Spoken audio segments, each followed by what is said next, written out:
Welcome back to the channel. In this one, we're doing the minimum gear requirements recommended for an Ironman for Doom. And it's also going to be very low supply requirements, so there's not much herb lore or fishing level required. For location, you got two options. You can either bank up and gear up and then head to Kastori using your Pendant of 80s, or you can do what I'm doing. Travel with the bird to Tel Teklin, and you can use the bank there. We get the last of our food, but as you can see here, very minimal supplies, and we're not even going to be using death runes or soul runes, anything like that. No thralls for wasted prayer points. It's going to be very basic.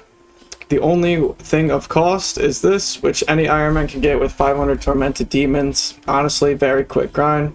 These glacial tamales, if you don't know about these, it's a really quick grind from the Frost Nagla. They're pretty good in multiple places, but if you have the dual Mokhaiotls from the Blood Moons, you'd actually going to take these take those instead. For the gear, everything here costs pennies besides the Scorching Bow, and for an Ironman, this would be 75 crafting. This would be most of Quest Cape. Then you get this from Pest Control, get this from the Quest Cape as well after Vorkath, and then Rune Arrows, you get Infinite from Slayer. This will only be like 68 herb lore. And then Karamblon's very easy to get at low fishing. Surprisingly, the stats are still very good. This bow is just insanely strong, very accurate. And then with that 30% damage to demons, stacks very well. For the set bonus, it'll be 10% if you have regular void. But if you're more of an endgame Ironman, you can have elite void, and that'll give an extra 2.5% range damage, and could even give you a max hit, so it'll be very nice. Make sure you get the last of the inventory out. I have the glory, so I'm not going to bring any teleports. The super anti-poison is in case we mess up and step on the venom pools. But other than that, let's make our way to the Tlatli Rainforest Cavern right here. Once you're to the left, I have teleport active, so it'll send me to the next door. But use it and show you that you normally will come in here, but you can take these teleporters from this box, put them on this tile, and you'll at least save the run energy to get through this door. So that's why you don't really need a stamina or anything like that. But you'll see my run will be close, so maybe if you're very low agility and are carrying even more food than this, you might run into some energy issues. Other than that, we just keep heading north to the final boss room. And here we are, finally there, about 30 run left. For a brief overview, if you don't know, level 1 is like easy trial, warming you up to it. Level 2, starting to get to actual mechanics. Level 3 has most of the mechanics and gets you towards more your weapon switching, and then level 4 is actually, you know, one tick away from each other damage, a lot of switching, a lot of movement, and that's when the final unlock boots is unlocked. At level 2 you can get the cloth, level 3 you can get the wand, level 4 you can get the boots. That's also another reason why we'll be going to level 4. So after level 4, our DPS makes the levels pretty hard. You can do 5. I don't recommend doing 6. You can just repeat 1 through 4. If you get really good at this setup, and you just want to use Karamblons, you can just repeat 1 through 4. You don't have to bank. All the items can go right to the bank. But other than that, let's get into it. Go in, pot up, get that eagle eye or brigger on. First phase, we're going to be focusing on standard attacks, grubs, boulders, and if we don't do enough DPS, we'll have to kill stalagmites to spawn a shield and protect us from a shockwave. But there you see, the grub killed under him actually damages him, but if the grub connects with his inner tile, it will damage you and heal him. Here, there's a boulder. Every boulder you're going to have to run from, there'll be a shadow under you and a few different spawns. And whatever color, that'll be the first style of projectile it is. As you saw, that was blue, so it'll be mage. If it's green, it'll be range. Here we have another boulder. It will smite you. It'll take off your overhead. Not Deadeye, but It'll take off your overhead, so you might as well have that off to begin with if you want to save prayer. And here is the earth. So you're going to shoot one volatile earth, and that will set up the destination. But now we're going to shoot the one close to us, and that'll spawn the orb. It'll slowly go to our destination, and we'll be protected. It's a pretty easy mechanic until you're dealing with 4 different things at the same time. So level 1's a good introductory. I didn't feel like running up to that grub, so I decided to mage it. Right now, mage is slower. Make sure you get Piety on for that shield. Okay, so now the shield for phase 1 and 2 will always have 2 overheads, and you'll be forced to melee it. And that's why we have the double hit. This will actually break his shield and damage him through it. So as you can see, 4 hit splats, like Dragon Claws or something. Level 1 loot's not always bad, so hey, if you get a teleport or something and want to dip, you might be able to do that, but up to you. Level 2 is pretty much just a fast version of level 1, nothing to worry about. The only main difference is, as you'll see in this boulder here, first one will still be mage, as it was the color.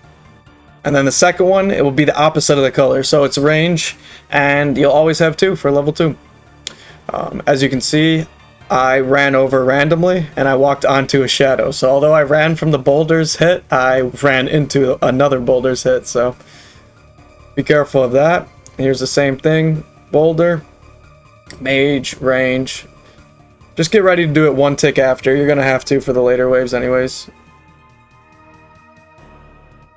Blue boulder, so mage, range, simple.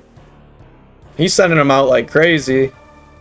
He doesn't always just constantly boulder level 2. You got to be ready for everything. And if you do miss the color of the boulder, you can see which one's coming at you like way faster percentage-wise. And whatever one's coming towards you quicker, you can switch to that. And then I'll just give you this tip early. On the later waves, whenever there's 2 projectile colors, you'll know that that's what you do first and third. If you can see that in time. See, this one's pretty obvious. Green's coming faster than the blue. But like I said, other than that, level 2 is just faster level 1. You got it easy.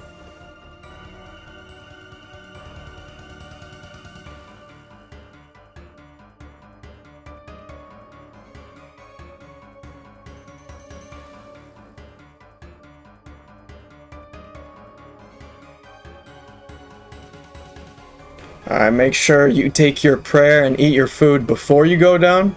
Highly recommend. If you even need any at this point.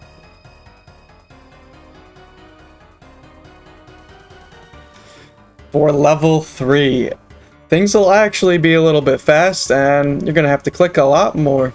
So, you're going to have to do the melee punish. But his shield also has a different phase on this one. So, pay attention to make sure that the double overheads are on him.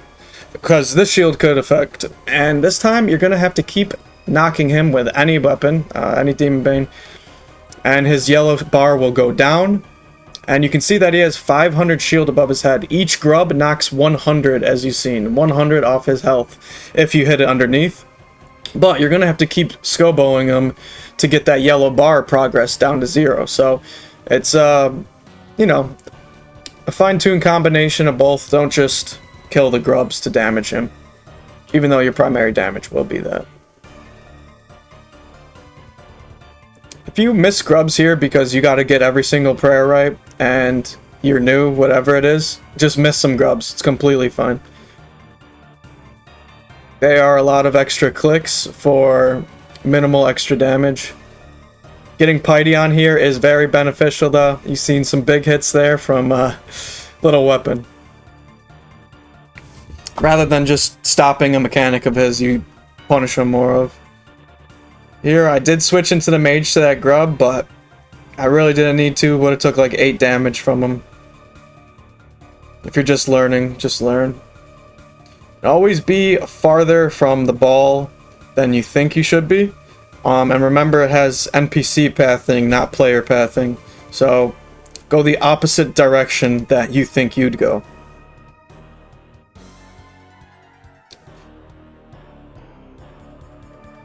There, he had the overhead, so you know that it's a melee. And that's it. That's level 3 done. Barely any prayer or food used. Got some demon tears, onyx bolts, spirit seed. Solid loot. Repod if you want. This will be the hardest challenge by far if it's your first try. After you do this a few times, level 1 through 4 will be very easy. You'll be able to do 5 and 6 with this gear. It's just gonna probably take a lot more resources overall. Longer kill times, more prayer. You can't really flick it. You might have to bring more anti-poison as well. But here, as you see, level 4 has the specific grubs, but they RGB colored it for us. I love this. Each grub that you kill will already have the color style needed. So it's blue, so you mage it. Red, melee it. Green, range it. And it'll actually have the NPC ID. If you do look at it, it will say, you know, range grub. So if you right click, if you have multiple things stacked on each other and you right click, you'll be able to see which one it is, which is more convenient than earlier rounds, in my opinion. You have to look at the overheads in the earlier rounds. You can just look at the color, the brief of your eyes. And there is essentially 4 switches and 4 ticks. So that's why it's a bit sweatier.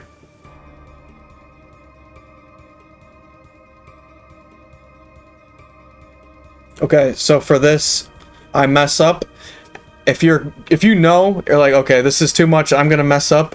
Whatever boulder color it is, just keep that prayer on the whole time. So that was a blue boulder. Just pray mage. You'll save the 2 mages, and then get hit by 1 range, and then that'll guarantee that you're not get hit by the shockwave, which is the insta kill. Not recommended after you learned it, but for getting the starter kills, it can be beneficial. And this kill's taking too long, so a lot of acids coming out. This is way more than I'd get in normal gear. But finally, he's dead. And with the 3 mistakes, still not much food used. So you can easily clear this once or twice, even as a beginner. Potentially, most importantly, at the end, I got upgrades. So the top row is easy upgrades to get that I recommend. Dual Machas, Crystal Halberd, Amulet of Fury, D'hide Boots from the Hard Clues, and then Ring of the Gods from Calvarion. Really easy to get while you're going for your Dragon Pickaxe. For upgrades for supplies, the Divine Ranging Potion will be the best upgrade for sure. And then to get to the higher waves, Ceridoma Brew and Restore. And then long-term goals should be Anguish, Amethyst Arrows, and Extended Anti-Venom.